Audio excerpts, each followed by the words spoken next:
Hi Trigoners, these are note 6.5, graphing trigonometric functions. Go ahead and take a minute to read through the 3 objectives for this lesson. Okay, so we're going to explore periodic functions. Because the unit circle has a circumference of 2 pi for a given value of x, we will return to the point wx if we add any integer multiple of 2 pi to x.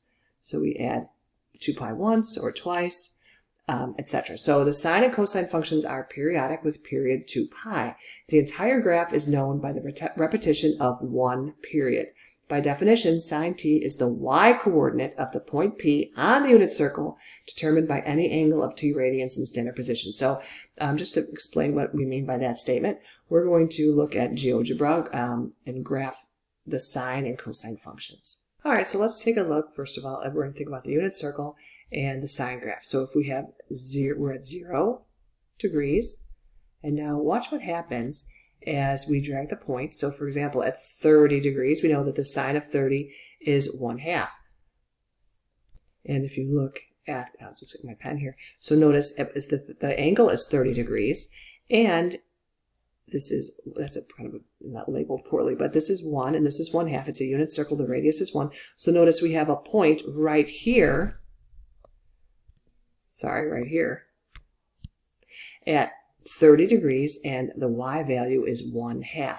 So let's continue to drag the point.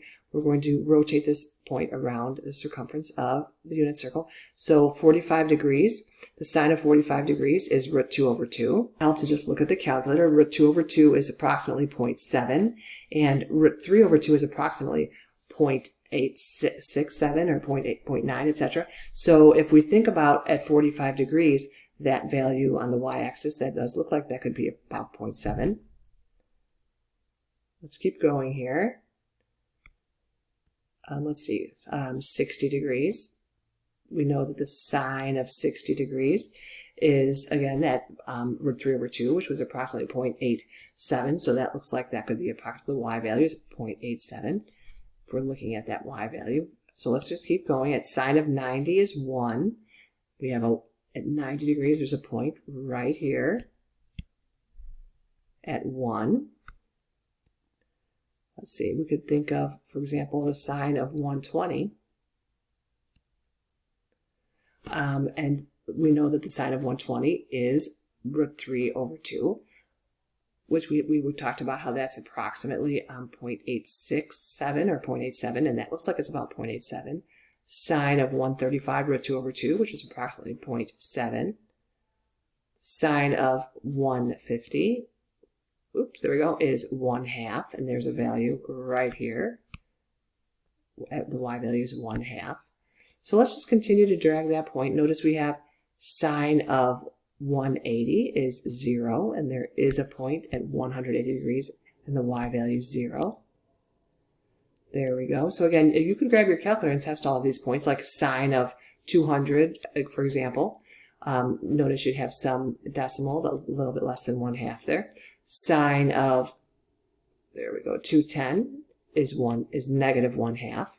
So notice we have a point right here at 210 comma negative 1/2. So we'll just keep generating some points here. Notice at 270 degrees, the sine of 270 degrees is negative 1, and there is a point right here at 270 comma negative 1. There we go. 300, sine of 300 is negative root 3 over 2.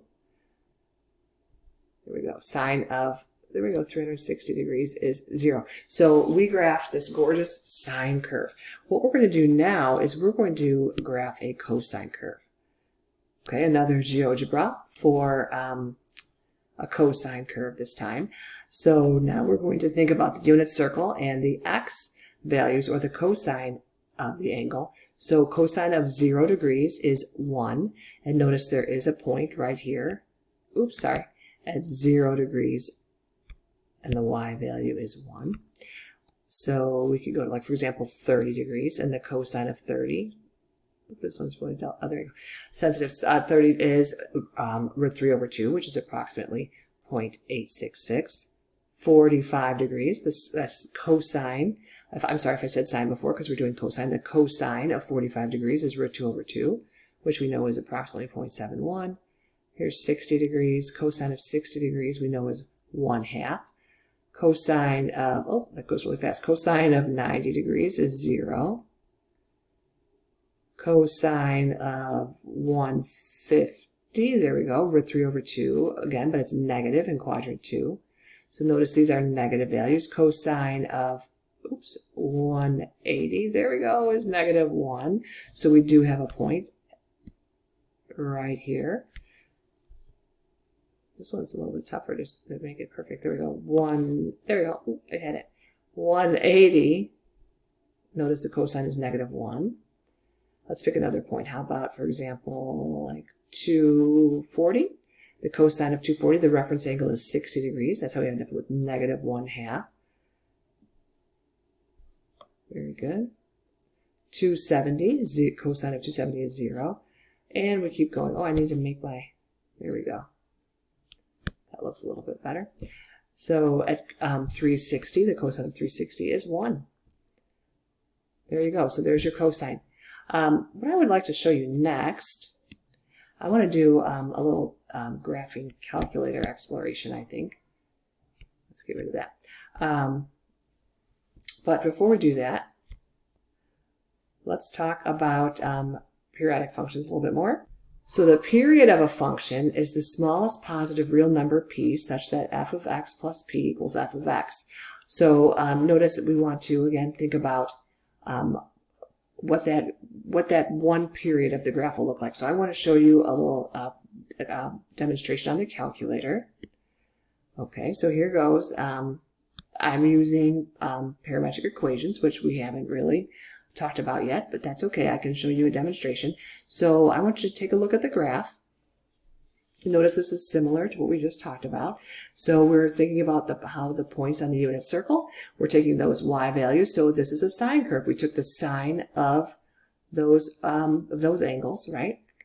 So as we rotated around the circle, again, the angle that was formed, the rotation angle, we took the sine of that rotation angle. So basically it's the y coordinate on the unit circle. But what I want to do, we're going to answer the questions over here, but I wanted to take a look at the window. And right now, notice it was at 2 pi. I want to change it. I want to make that x max larger. So why don't we do 4 pi? Oops. 4 pi. Okay, I will have to make my, that was my t max, sorry. I will have to make my x max larger also. Okay, so I'm going to do a zoom square, otherwise it's not going to look much like a circle. Here we go. All right, so take a look at the graph now. So notice we went around the circle once. That was 2 pi, that was one period. And notice how repetitive that is. So we see 2 sine curves. Very interesting. Okay, what would happen if I make that window even larger? So actually, I'm going to turn off the video. I'm going to make the window larger and have you guess. So to realize that the period of the function of the sine function is 2 pi, and I'm going to have you guess what I made, how large I made the x max and the window for the x in the calculator. All right, here we go. So there we go. We are that rotation angle around the circumference of the unit circle. We are graphing the sine of that rotation angle, so the y value when we think about the unit circle. So can you guess? Let's take a look at the graph. Oh, actually, you know what? I think I'm going to have to use my Epic pen because otherwise the calculator won't be there. Okay, so oops. So here we go. Notice we have one sine curve. Oh, it's not working. Oh, there we go. One sine curve. And another sine curve. And a third sine curve. And if the period is 2 pi, let's take a peek and see. But hopefully you've guessed what the window would be. Do you see how it's 6 pi? Okay, so the next thing we're going to do is we're going to do the same thing. However, this time we are going to change this to a cosine curve. All right, here it goes. So going around the circle, so as that point is the circular point is rotating around the circumference of the unit circle. Notice we have the cosine of the rotation angle, so the x coordinate that corresponds with that unit circle. So there's a cosine curve. So I'm going to, let's see, I'll turn the video off for a second. I'm going to change the window and have you guess what the window is. All right, let's see. So there we go. We're, again, the rotation angle. We're taking the cosine of that rotation angle. So we're thinking about the corresponding x values, right, on the unit circle. So let's take a look.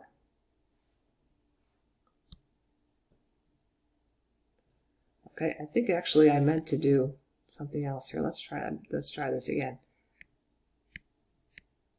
Notice that it's the T max was at 4 pi and the X max was larger. I meant to make them both 4 pi. There we go.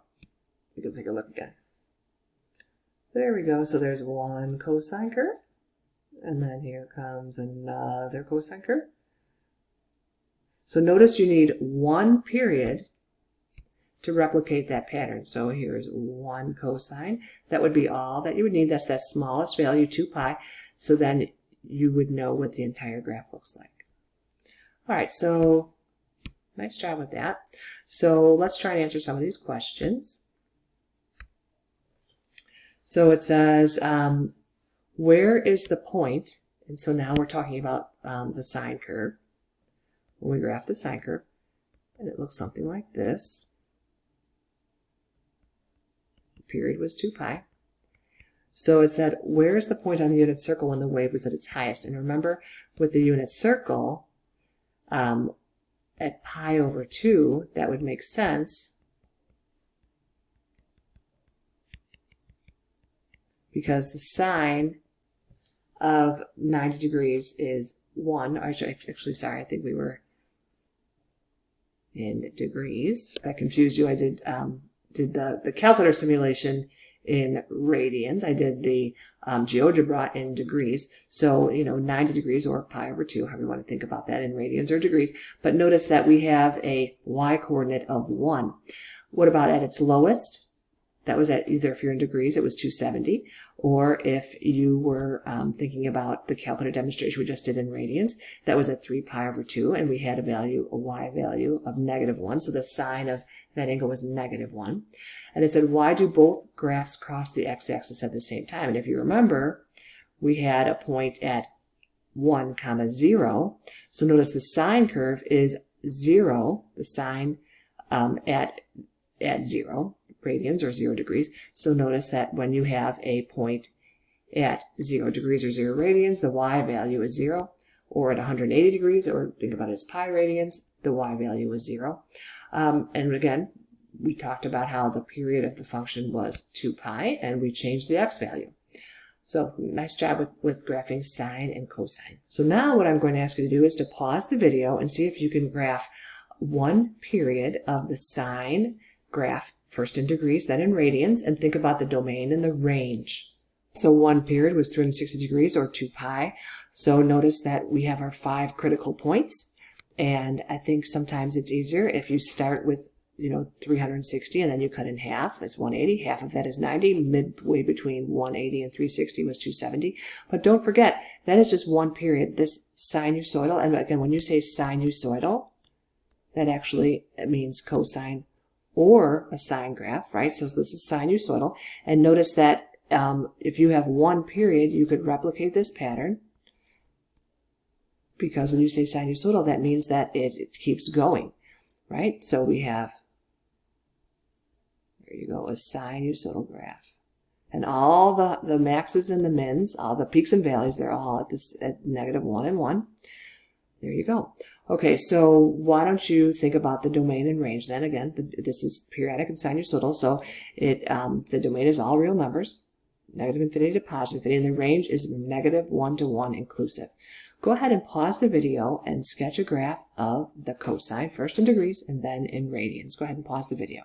All right, so the cosine is also sinusoidal. Notice the domain is also all real numbers, and the range is -1 to 1. The difference, notice when we were at 0 degrees, we had a point at 0 for the sine curve. So it went kind of, I had a student that used to say middle, high, middle, low, middle. But again, notice that we start on the this is called the sinusoidal axis, and then we have a maximum, then back to the sinusoidal axis, then a minimum. And notice for cosine, you start at a maximum point, and then you're back on the sinusoidal axis, and then at a minimum, and then sinusoidal axis, and then a point. So again, they're both sinusoidal, but they differ by a phase shift, which we're going to talk a little bit about that in the next lesson. So notice that we have a period of 2 pi if you're in radians, or 360 degrees if you're graphing in degrees. So the next part we're going to talk about is, we're going to look at these graphs and see if you can figure out which one is the sine curve and which one is the cosine curve. Go ahead and pause the video and give it a try. A little deceptive because again the y-axis is over here. So we did have a point at 1 at 0 radians. We had a point at 1. This must be a cosine, and here's my y-axis. We had a point at 0. Okay, the next thing we're going to talk about are secant and cosecant functions. So the graph of y equals secant of x can be obtained by taking the reciprocals of the y values of the graph of the cosine graph of the cosine of x, and the graph of the cosecant of x can be obtained by taking the reciprocals of the y values of the graph of y equals sine of x. So the period of the secant and cosecant graphs will be 2 pi, the same as the period of the graphs of their reciprocals. The domain of the secant function is the set of all real numbers that are not zeros of the cosine function, since secant x is 1 over cosine of x. So there will be vertical asymptotes. They will occur on the graph of y equals secant of x at the zeros of y equals cosine of x. So for example, when the cosine of x equals 0, right, you can't divide by 0, that's undefined. And when the sine of x is 0, thinking about, again, this is for the cosecant graph, when you're thinking about the cosecant graph, you can't divide by 0. So again, we're going to have vertical asymptotes. The domain of cosecant function is the set of all real numbers that are not zeros of the sine function, since the cosecant of x is 1 over sine of x. Again, vertical asymptote. So let me show you what I mean. Before we do that, though, we'll go back to GeoGebra for the graph of the secant and the cosecant functions. All right, so we know that the cosecant is 1 over sine. So let's go ahead and graph the cosecant. Now, I'm going to show the sine curve, but that would just be like some construction lines, right? So if you notice, the sine curve is in yellow, the cosecant is in red. So whatever the sine y value is, for example, right now it looks like it's approximately 1/2. Notice the cosecant would be 2. Over here, when the sine is 1, the cosecant is 1 over 1. When the sine is approximately 1/2, again, the cosecant is 2. But watch what happens. When the sine is 0, you can't divide by 0. That's where you have your vertical asymptote. When the sine is -1, the cosecant is -1. And again, notice we had some negative values because, for example, over here, when the sine is -1/2, right, the cosecant is -2. So again, when we get to the 2 pi, notice the sine value is 0, so the cosecant will have an undefined value. That's where you have your vertical asymptote. So let's reset. This time we are going to graph the secant, and we will show the cosine. So again, the cosine is just not part of the secant graph, it's just some construction lines. So we're starting, here we go. Notice at 0 degrees, the cosine is 1, and the secant would be 1 over 1. But at pi over 2, when the cosine is 0, there will be a vertical asymptote, because you can't divide by 0. For example, at, let's try even like notice over here, at 120 degrees, notice we could find the cosine value, and they're showing you how you're taking the reciprocal. Over here, they're making the calculations. So we're doing the secant graph. There we go. And again, when the cosine is 0, the secant graph will be undefined.